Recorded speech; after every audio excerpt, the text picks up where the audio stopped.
My family cut me out of my grandfather's will, so I made sure they never got to enjoy a cent of it. When my grandfather died, everyone talked like the inheritance was already spent. My aunt wanted a new kitchen. My uncle wanted to finally upgrade the car. I just wanted enough to clear my student debt and move out. At the reading of the will, the lawyer looked uncomfortable. There was a recent update none of us knew about. In that update, my name was gone. My share was reallocated to my parents, who stood there pretending to be shocked. Later that night, I found the draft copy in my grandfather's old desk. In his first version, he'd left me a specific amount, with a line that said, "To help her build a life they can't control." In the final version, that line was missing. Same lawyer, same signatures, different numbers. I asked my mom about it. She said I was being ungrateful and misreading things. My dad told me, "You don't need money to start your life. We'll hold it for you and help when you're ready." That's when I realized they hadn't just cut me out. They'd convinced my grandfather to simplify the will so the money went through them first. They wanted control, not fairness. The mistake they made was leaving me alone with his paperwork. I took photos of everything: the old draft, the new will, the emails between my parents and the lawyer. A week later, when they invited the whole family over to brag about their big plans, I asked the one person they had forgotten to fear: my grandfather's oldest friend, the man who had co-signed half of my grandfather's documents and knew his handwriting better than anyone. I sent him the photos. He called the lawyer, and suddenly that updated will didn't look so clean anymore. The lawyer backed off fast. He refused to defend it in court. My parents panicked,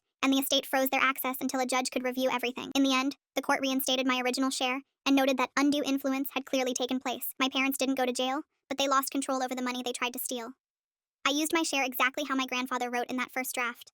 I paid off my debt, moved out, and made sure the rest of the family knew who actually tried to rewrite his last wishes. They wanted all the money and all the power. My revenge was simple. I gave both back to the person who earned them, even if he wasn't here to see it.